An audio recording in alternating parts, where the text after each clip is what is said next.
Tingnan mo ang suot ko. Feng Xiao, ang baba mo ah.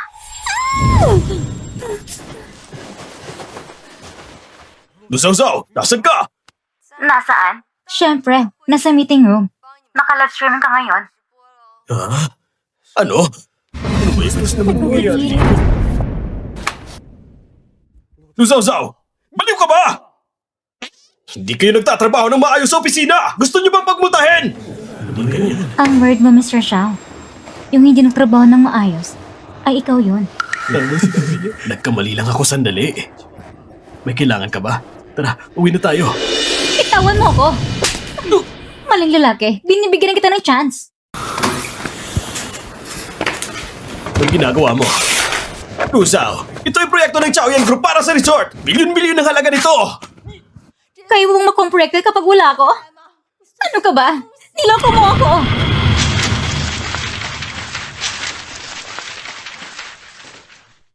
Sasabihin ko sa'yo, hindi pa tapos to. Tumigil ka! Tandaan mo, ang nagpara sa sarili ko ay ako lang.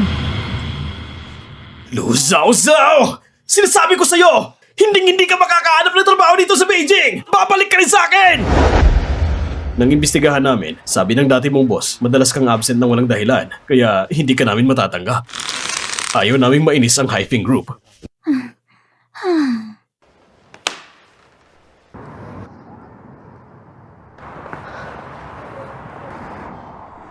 Xiaoming, anong klaseng tao ka ba? Talagang sinira ang pangalan ko sa likod ko. Ito na ang huling pagkakataon. Pero ang top 50 ng kumpanya sa mundo. Talaga bang kukunin nila ako? Kaya ko to.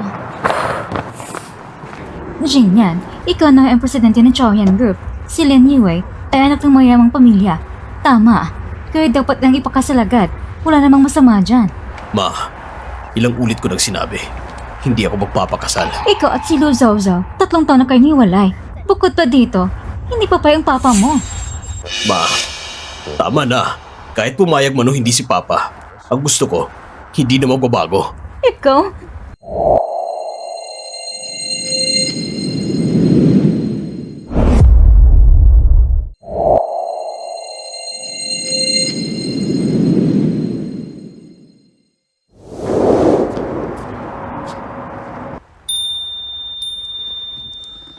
Lusaw-saw, talagang siya nga.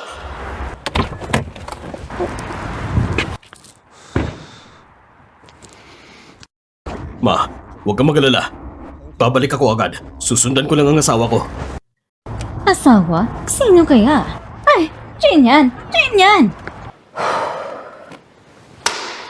Sana maging maayos ang lahat.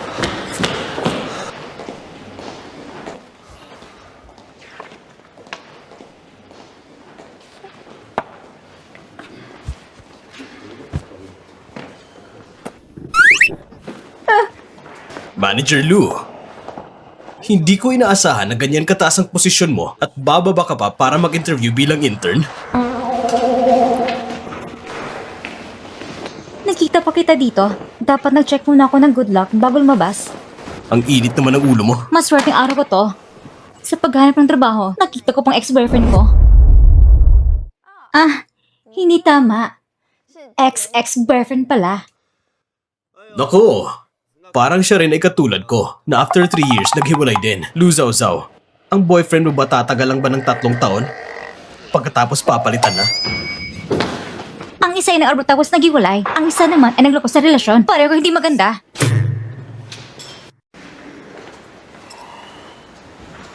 Ako ngayon ay nakapag-aral sa ibang bansa. Mas maganda na ako, di ba?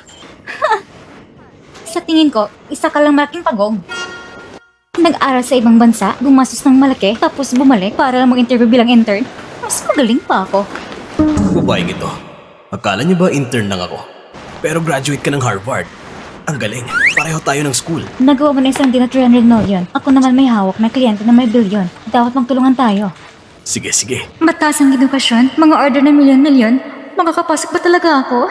Sabi ko sa'yo, hindi ka makakahanap ng trabaho sa Beijing! Walang kwenta kang lalaki. Maghintay ka lang. Fujin, magtulungan tayo. Anong magtulungan?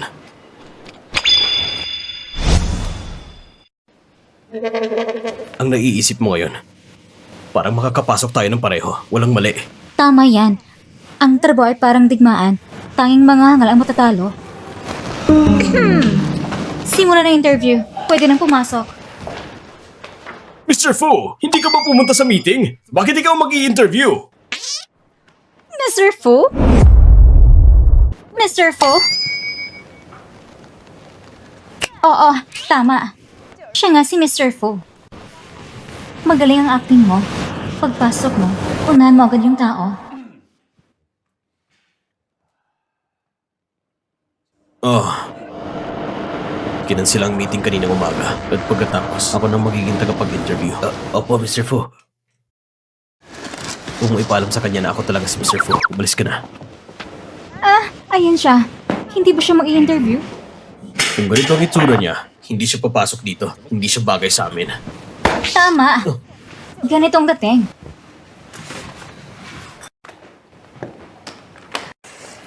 Graduate ng Harvard. Magandang diploma mo.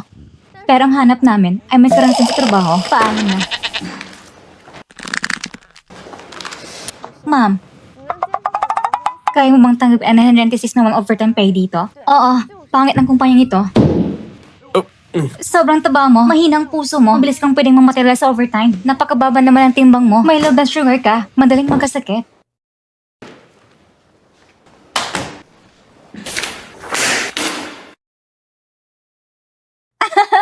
Ayos na! Sunod natin gawin. Ibigay ang resume natin sa tamang tagapag-interview at makakapasok tayo agad. Fujin yan. Magpasalamat ka naman sa akin. Ano yung tinitingnan mo? Magpapakilala ako ulit. Ako ang interviewer ngayon. Si Fu Jin. Yan.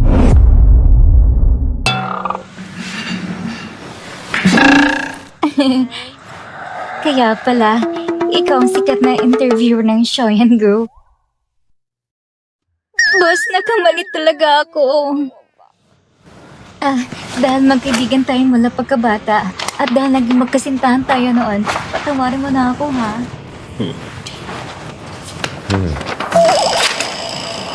Ay, wala na talagang ibang paraan ngayon. Kung tataganin ako na Shoyan, talagang... Hindi ko naman sinabing hindi kita tatanggapin. Ibig mong sabihin, Gagawin kitang personal assistant ko. ako? Papasok ko bilang katulong mo? Lu Zhao Zhao!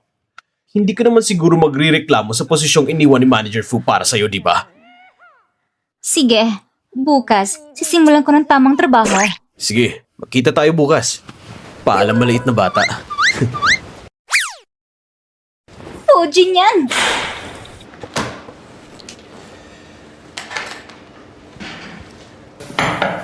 May sasabihin pa ako. Simula ngayon, lahat sa grupo kapag nakita ako, tatawagin niyo ako Manager Fu. Naintindihan niyo? Manager Fu? Bakit naman ganun? Bakit naman? Basta gawin niyo lang. Pasensya ka na ngayon. Pansamantala munang aakuin mong posisyon bilang presidente. Opo. Ganito ba kahirap maging assistant ko? Bakit hindi pa siya dumadating? Zhao Zhao! Sabihin mo, saan mo itinago ang kopya ng project proposal? Ibigay mo dito! Itong pinaghirapan ko, hindi mo naman ko kahit kailan. Hindi talaga kita bibigyan. Gets mo? Kung pilitin babae ka! Nandyan ba sa cellphone mo? Ibigay mo sa akin yan! Ayos tong post mo, ah. Peace sign. Lu Zhao Zhao! Ikaw! Ginoo, ang panghaharas at sadyang pananakit, may 10 araw na detensyon. May multang 500. Sino ka ba? Ako si Manager Fu ng Chaoyan Group. At ito ang assistant ko, si Lu Zhao Zhao. Lu Zhao Zhao, sabi ko na nga ba, bakit ka biglang nag-resign ng ganito kadali? Kaya pala, kasi may iba ka ng lalaki. Assistant manager? Alam ko na. Tingin ko, ang posisyon na ito ay nakuha mo dahil nakipagtalik ka sa kanya, hindi ba? Pagtalik sa kanya, mas mabuti pang mamatay na lang ako. Sino bang hindi... Ako at ang babaeng ito.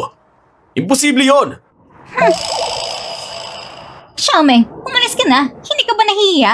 Kung magpapatuloy ka sa pangit ng mga salita, mag-ingat ka. Pagkaisubog ko sa yung almusal ko. Kung gusto mo akong palisin, ibigay mo na ang kopya ng project proposal. Walang hiya ka. Ayaw mo bang umalis? Security! Palisin yung basurang ito para hindi mapektuhan ang imahe ng grupo.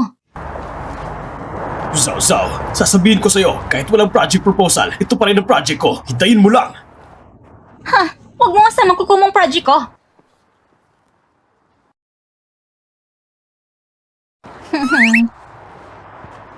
Ang proyekto sa resort ay sa atin naman, hindi ba? Eh kung ganun, ang pagpili kung aling kumpanyang kukuha ay nasa atin ang desisyon. Siya, yan. Pwede ba isali mo naman ako sa project team? Hindi ko talaga gustong mapuntang magandang bagay na yan sa tang walang kwenta. Hindi ka gana sa akin yan. Baguhan ka pa lang. Assistant pa kita. Akala mo makakapasok ka? Tama nga, isa kang malit na manager lang. Paano ka makakaroon ganitong kapangyarihan? Siguro, masyado lang akong umasa sa'yo. Pinilit kita ng sobra. Sa totoo lang, may iba pa namang paraan. Anong paraan? Fujin yan. Magaling ka pala. Kasama ka sa akin.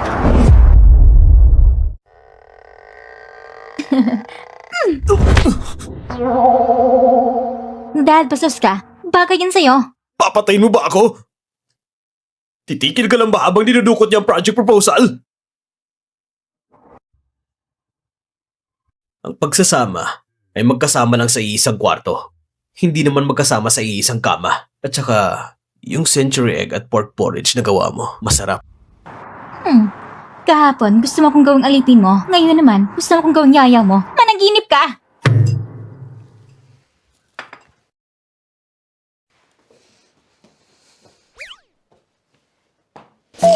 Nagawa ko na almost manager Fu.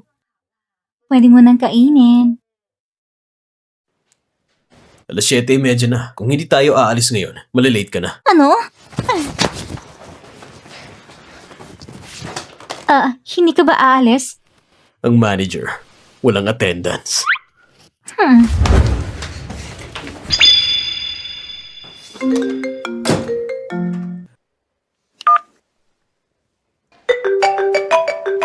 Kumusta ng proyekto sa resort? Ang FOI kasalukuyan nagbibid. Pansamantalang nagkikipagtulungan sa Hyphen Group. Pero wala pang kontrata. Sakto. Isali mo si Lu Zhaozhao sa project team bilang huling tagapagpasya. Mr. Fu, di ba si Miss Lu ay bagong pasok lang sa kumpanya? Hindi ito tama. Sundin mo na lang ang utos ko. Zhaozhao, magaling ako sa mga tao ko. Ang proyektong bilyon-bilyon, ipapalit ko ito sa almusal na gawa mo. Hindi naman masama, di ba?